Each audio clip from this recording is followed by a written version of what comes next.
Option trading कर रहे हैं लेकिन आज भी इस बात पे कंफ्यूज है कि भाई साहब ओपन इंटरेस्ट बढ़ गया तो बाजार कहाँ जाएगा और ओपन इंटरेस्ट कम हो गया तो बाजार कहाँ जाएगा। तो पहली परेशानी ये है कि हमने ओपन इंटरेस्ट का जो एनालिसिस समझा है वो आधा अधूरा समझा है। एक लाइव प्रैक्टिकल केस आपके सामने लेके आता हूं। यहां देखिएगा, आज के दिन में निफ्टी में 25,900 की कॉल में 1 लाख का ओपन इंटरेस्ट और -20,000 चेंज इन ओपन इंटरेस्ट दिखा रहा है। मतलब 20,000 लोगों ने अपनी पोजीशन कम करी है। अब सवाल जो आपके सामने आता है वो ये है, ये 20,000 लोग कॉल सेलर थे या ये 20,000 लोग कॉल बायर थे। जब तक आप इस बात का निर्णय ठीक से नहीं करेंगे तब तक आपको कैसे पता चलेगा कि इस समय बाजार ऊपर जाता हुआ लग रहा है या नीचे आता हुआ। तो अगर बाजार की डायरेक्शन को सही में समझना है तो पहले समझना पड़ेगा कि आखिर ये चेंज इन ओपन इंटरेस्ट क्या है और ये ओपन इंटरेस्ट बढ़ता या घटता कैसे, बायर्स के कारण या सेलर्स के कारण। मैंने आज तक इतनी सारी कमेंट्स पढ़ी हैं और सब लोगों ने हमेशा एक ही बात बोली है कि ओपन इंटरेस्ट में एनएससी का जो डेटा दिखाई दे रहा है वो सिर्फ और सिर्फ सेलर्स का डेटा दिखाई होता है, जिसको मैं बता रहा हूं ये 100% गलत है और मैं आपको प्रूव करके दिखा सकता हूं कि ये बात कैसे सही नहीं है। तो आज के एग्जांपल में शुरुआत करेंगे कि 25,900 की अभी की कॉल, मतलब 16 दिसंबर की जो एक्सपायरी है उस समय की कॉल में 1 लाख लोगों का ओपन इंटरेस्ट था, जिसमें से 20,000 लोगों ने अपना ओपन इंटरेस्ट कम कर दिया। फिलहाल मैं ना बायर वर्ड यूज कर रहा हूं ना मैं सेलर वर्ड यूज कर रहा हूं, लेकिन मैं एक सवाल आपके सामने लेके आना चाहता हूं। सपोज करते हैं मुझे 16 दिसंबर का ट्रेड नहीं करना है और मैं यहां से 1 महीने आगे का कोई ऑप्शन खरीदना चाहता हूं। कौन सा? शायद 25,900 का ही। ठीक है, तो चलिए मैं यहां से 1 महीना आगे, मतलब 13 जनवरी 2026 का स्ट्राइक प्राइस ऑप्शन चेन आपके सामने ओपन करता हूं और आप मुझे हेल्प कीजिएगा कि अब मैं क्या कर सकता हूं। देखिए, निफ्टी चल रही है 25,900। मैं चाहता हूं कि मैं कॉल बाय करूं। ध्यान से सुनिएगा, मैं क्या चाहता हूं? मैं चाहता हूं मैं कॉल बाय करूं। कौन सा वाला? 25,950 वाला। करंट इसमें ओपन इंटरेस्ट कितना है चेक कीजिए। मैं दिखाना चाहता हूँ, लाइव डेटा में देख रहे हैं हम लोग। करंट 25,950 में ओपन इंटरेस्ट है 0, चेंज इन ओपन इंटरेस्ट है 0।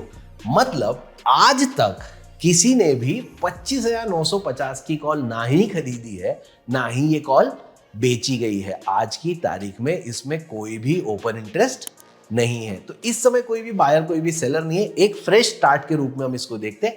एग्जाम्पल के लिए मानते हैं कि मैं ये 25,950 वाली कॉल 13 जनवरी की बाय करना चाहता हूं। मैं बायर हूं, मैं बाय करना चाहता हूं। अब मेरा सवाल ये है जिसका जवाब आपको देना है कि ये जो कॉल मैं बाय करना चाहता हूं आखिर मुझे बेचेगा कौन? क्या एक्सचेंज मुझे बेचेगा? क्या एक्सचेंज बोलेगा ठीक है सुमित जी आपको बाइंग करनी है, मैं सेलर बन जाता हूं? या फिर मुझे किसी और सेलर का वेट करना होगा जो आए और बोले कि भाई साहब मैं आपके सामने काउंटर पार्टी बनने को तैयार हूं, अगर आप कॉल बाय करें तो मैं ये कॉल बेचने के लिए तैयार हूं। अब ध्यान से सुनेंगे, मैं इसका जवाब चाहता हूं आप लोगों से। ऑनेस्ट जवाब अपने आप को दीजिएगा, आपको समझ में आएगा कि मैं किस तरफ ले जा रहा हूं और सही जवाब क्या है। द राइट आंसर इज कि 25,950 की कॉल में मैं सिर्फ तभी बाइंग कर पाऊंगा जब कोई और ट्रेडर ये डिसाइड करता है कि मेरे को 25,950 वाली कॉल बेचना है, जिसका मतलब ये है तब जाके पहला ओपन इंटरेस्ट यहां पे आपको दिखाई देगा। जिसका कहने का मतलब क्या हुआ? इसका मतलब ये हुआ कि अगर मेरे को बाइंग करनी है तो मार्केट में कोई ना कोई सेलर होना कंपलसरी है। फिर से रुकते हैं, रिवाइज करते हैं इस कॉन्सेप्ट को। हम हमेशा से बोलते हैं, क्या बोलते हैं? ऑप्शन जो है या फ्यूचर्स जो है ये जीरो सम गेम है। जीरो सम गेम क्या होता है? हर बायर के सामने एक सेलर का होना कंपलसरी है। तो ओपन इंटरेस्ट भी सिर्फ और सिर्फ तभी बढ़ेगा जब हर बायर के सामने एक ओपन इंटरेस्ट होगा। अगर और डिटेल में जानना है तो इसको ऐसे समझते हैं। 25,950 की कॉल को अगर मुझे खरीदना है तो अपन मान लेते हैं कि बायर कौन है? बायर है सुमित। तो उसको क्या करना है? उसको ये कॉल बाय करनी है। ठीक है, एग्जाम्पल के लिए रेट मान लेते हैं 350 रुपए में मैं बाय करना चाहता हूं। अगर मैं एक्सचेंज पे बाय का ऑर्डर लगा देता हूं 350 रुपए का, तो क्या ये बता रहा है कि मेरे ट्रेड हो गया? नहीं, मुझे वेट करना पड़ेगा। किसका? जब तक कोई और, अब कोई और मतलब एक्सचेंज तो मेरे साथ ट्रेडिंग नहीं कर रहा है। तो मेरे साथ ट्रेडिंग कौन कर रहा है? मेरे साथ ट्रेडिंग कर रहा है फॉर एग्जांपल मेरा दूसरा काउंटर पार्ट। इनका नाम मान लेते हैं हम, इनका नाम है राजा जी। और राजा भाई जो है ये क्या कर रहे हैं, ये सेल करना चाहते हैं इस ऑप्शन को, और इन्होंने लगा दिया है रेट 390 रुपए। ये बोल रहे हैं 390 में खरीदना है तो खरीद ले, और उससे सस्ता मैं नहीं बेचना चाहता। मैंने डिसाइड किया 350 से महंगा मुझे नहीं खरीदना है। क्या ओपन इंटरेस्ट बढ़ गया? सवाल का जवाब देंगे, आंसर इज नो, अभी भी ट्रेड नहीं हुआ, और जब तक ट्रेड नहीं हुआ तब तक ओपन इंटरेस्ट नहीं बढ़ेगा। अब अगर हम दोनों ने कहीं डिसाइड किया कि चलो एक काम करता हूँ, मैं जो है अपना रेट बढ़ाता हूँ और मैं 360 में आ जाता हूँ, उसी समय मेरे राजा भाई ने डिसाइड किया कि नहीं मैं इसको 370 में बेचने के लिए रेडी हूँ, उन्होंने भी रेट कम कर दिया है, अभी भी हमारा ट्रेड नहीं हुआ, अभी भी ओपन इंटरेस्ट जो है वो जीरो दिखेगा। मैंने सोचा कि चलो थोड़ा ही रेट में डिफरेंस बचा है तो क्यों ना मैं 365 का ऑर्डर लगा लूँ, और उन्होंने भी 365 का ही ऑर्डर डिसाइड कर लिया। जैसे ही ये ऑर्डर मैच होगा हमारा पहला ट्रेड हो जाएगा और आपको दिखाई देगा ओपन इंटरेस्ट का काउंटर बढ़ता हुआ, और ओपन इंटरेस्ट दिखाई देगा इस समय 25,950 की कॉल में एक। अब ये एक कौन है? क्या ये बायर है या ये सेलर है, या ये दोनों का मिला के एक दिखाया जा रहा है, या दोनों का मिला के दो दिखाया जाना चाहिए? तो क्लियरली बताना चाहता हूं, ये जो नंबर एक है ये बायर और सेलर दोनों को रिप्रेजेंट करता है, मतलब दोनों मिलाकर ही एक का नंबर दिखाई देगा, जिसको आप ऐसा भी बोल सकते हैं कि इस समय कॉल में सिर्फ एक बाय की पोजीशन ओपन है। साथ ही साथ आप ये भी बोल सकते हैं कि इस समय ऑप्शन में सिर्फ एक सेल की पोजीशन ओपन है। अगर यहाँ पे हमारे राजा भाई डिसाइड करते हैं कि उनको 2 लॉट और बेचना है और 365 में वो 2 लॉट और सेल करना चाहते हैं, लेकिन मैं बाय नहीं करना चाहता, मेरे पास और पैसा नहीं है या मुझे बाइंग का मन नहीं लग रहा है, इस समय पे किसी और ने डिसाइड किया, फॉर एग्जांपल कोई मिस्टर अमित है, उन्होंने डिसाइड किया कि वो इन 2 लॉट को बाय करेंगे 365 रुपए में। तो अब यहाँ पे रुकते मैं फिर से रिपीट बताना चाहता हूँ, अब जो ओपन इंटरेस्ट है वो फिर से क्या हो जाएगा, बढ़ जाएगा। ओपन इंटरेस्ट बढ़ के कितना हो जाएगा? ओपन इंटरेस्ट बढ़ के 3 हो जाएगा।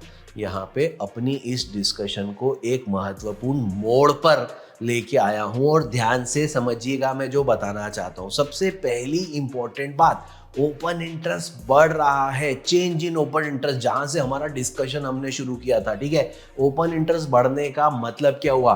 क्या बायर्स बढ़ रहे हैं या सेलर्स बढ़ रहे हैं? इस क्वेश्चन को ध्यान से समझो, क्योंकि इसके बिना हमारा एनालिसिस गड़बड़ हो जाएगा।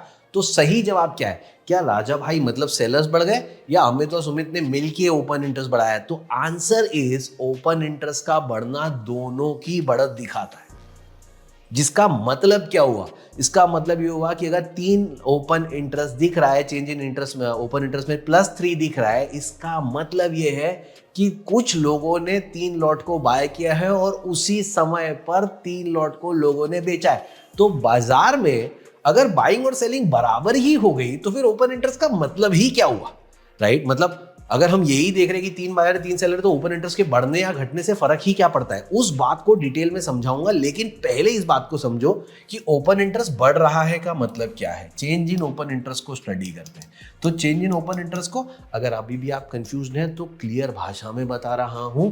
चेंज इन ओपन इंटरेस्ट मतलब बायर ने पैसा लगाया है। क्या ये बात कंप्लीट हो गई? बिल्कुल भी नहीं। ये बात कैसे कंप्लीट होगी? सेलर ने भी पैसा लगाया है, ठीक है। इसका मतलब ये हुआ कि अगर ओपन इंटरेस्ट बढ़ रहा है मतलब दोनों का इंटरेस्ट, दोनों का रुझान, दोनों ने अपना अपना पैसा इस पर्टिकुलर ट्रेड में कमिट कर दिया है। अभी हम ये नहीं बोल रहे बाजार ऊपर जाएगा या नहीं जाएगा। अगर ओपन इंटरेस्ट बढ़ रहा है, आसान भाषा में उसका मतलब क्या होगा? ओपन इंटरेस्ट बढ़ रहा है का एक ही मतलब है मनी का इनफ्लो हो रहा है। बायर का कि सेलर का? दोनों का।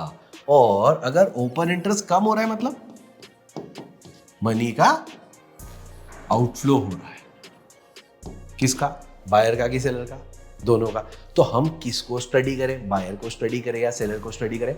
लोग नॉर्मली बायर को भी स्टडी कर सकते हैं, सेलर को भी स्टडी कर सकते हैं। मैं हमेशा बायर से बात करना पसंद करता हूं, क्योंकि हम में से ज़्यादातर लोग जब ऑप्शन ट्रेडिंग शुरू करते हैं तो बाइंग के साथ शुरू करते हैं, और उसके कारण से उनको बायर की साइकोलॉजी 1 सेकेंड में समझ में आ जाती है। इसीलिए मैं बायर की साइकोलॉजी को समझने के उद्देश्य से बायर से बात करता हूँ, लेकिन अगर मैं सेलर से भी बात करूंगा तो बात सेम ही रहती है, मतलब सेम ही रहता है, ट्रेड का एनालिसिस सेम ही रहता है। तो एनालिसिस की तरफ बढ़ते हैं, लेकिन पहले इस बात को समझते हैं, ओपन इंटरेस्ट का बढ़ना कॉल बाइंग नहीं दर्शा रहा है, ओपन इंटरेस्ट का बढ़ना कॉल सेलिंग नहीं दर्शा रहा है, वो सिर्फ इतना बता रहा है कि लोगों का रुझान, इंटरेस्ट इस पर्टिकुलर ट्रेड में बढ़ गया। एग्जांपल के लिए मानते हैं अभी किसी कंपनी का रिजल्ट आने वाला है, या इलेक्शन का रिजल्ट आने वाला है, या फिर कोई बजट का अनाउंसमेंट आने वाला है। आपने नोट किया होगा लोग इस समय क्या करते हैं, ज्यादा कॉल खरीदते हैं, ज्यादा पुट खरीदते हैं। इस समय पे क्या होगा, ओपन इंटरेस्ट जो है बायर की तरफ के कारण बढ़ रहा है। अगर कोई व्यक्ति कॉल खरीद रहा है तो वो सिर्फ तभी खरीद पाएगा जब कोई व्यक्ति कॉल को बेचेगा, कोई व्यक्ति पुट खरीद रहा है तो सिर्फ तभी खरीद पाएगा जब कोई व्यक्ति पुट को बेचेगा। इसी कारण से ओपन इंटरेस्ट का बढ़ना बाजार की डायरेक्शन को नहीं दर्शाता, केवल मनी के फ्लो को दर्शाता है। ठीक है, अब एक कदम आगे ले चलते हैं इस बात को और एनालिसिस की तरफ ले चलते हैं कि क्या ओपन इंटरेस्ट को स्टडी करके मैं मार्केट को बता सकता हूं कि मार्केट कहां जाएगा। तो चलिए उसके बारे में जानेंगे, लेकिन नेक्स्ट एपिसोड में। अगर आपको भी इंटरेस्ट है कि यार ये वाली कहानी को डिटेल में जानना है तो नेक्स्ट एपिसोड का वेट कीजिए। ओपन इंटरेस्ट के साथ प्रीमियम को स्टडी करके कैसे आप बाजार को एनालाइज कर सकते हैं, ये सिखाने जा रहा हूं अगले एपिसोड में। अगर ये वाला एपिसोड पसंद आया तो कमेंट में OI जरूर लिखिएगा। अब तो मेरा अनुमान है कि 100 में से 100 लोगों को समझ में आ गया होगा कि OI का मतलब कॉल सेलर या पुट सेलर नहीं है, दोनों मिलके एक OI बनाते हैं। आपकी ग्रोथ में हमेशा आपका पार्टनर CA सुमित।